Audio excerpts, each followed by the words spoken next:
Hello বন্ধুরা, কেমন আছো তোমরা? আজকে রান্না করলাম সরিষা পুঁই এবং চিংড়ি মাছ দিয়ে। সেজন্য সকল উপকরণ সাজিয়ে নিয়েছি। পাটায় নিয়েছি সরিষা, একটু জিরা, দুটা কাঁচা লঙ্কা এবং একটু হলুদ ও লবণ। এদিকে কড়াইতে তেল দিয়ে দিয়েছি, ফোড়নে দিয়েছি কালো জিরা,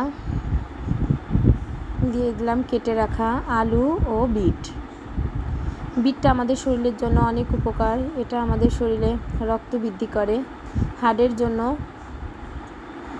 অনেক ভালো।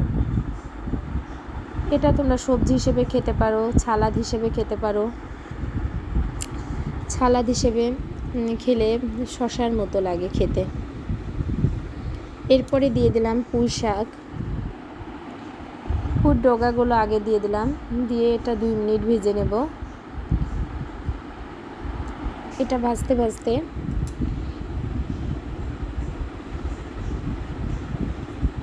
এরপর এটা ভাজা হয়ে আসলে দিয়ে দেবো পুঁই শাকগুলো।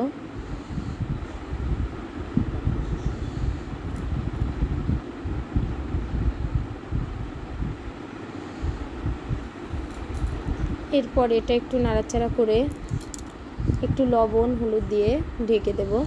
জলটা ফুটে উঠলে দিয়ে দেব চিংড়ি মাছগুলো দিয়ে একটু নাড়াচাড়া করে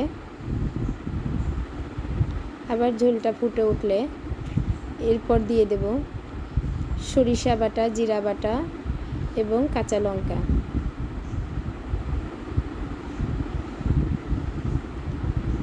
আগে থেকে যে সরিষাটা বেটে রেখেছিলাম মিক্স করে, জিরা, হলুদ, লবণ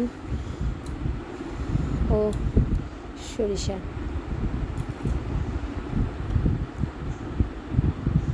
এরপর এখন দিয়ে দেব কয়েকটা কাঁচা লঙ্কা,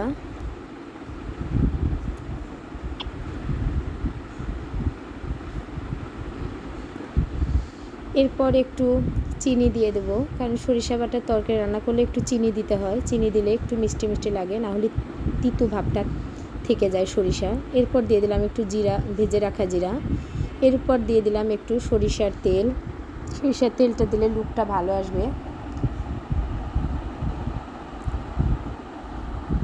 এখন একটু নাড়াচাড়া করে ঝোলটা আপনারা আপনাদের ইচ্ছা মতো রাখবেন। ঝোলটা মাখো মাখো হবে, তরকারিটা বেশি ঝোলও হবে না, আবার একদম শুকায়ও যাবে না।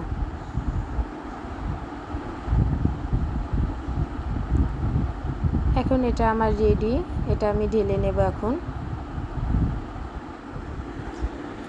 এখন আমি ঢেলে নেব। দেখেন তরকারিটা দেখতে কেমন লাগছে, অনেক ভালো লাগছে দেখতে।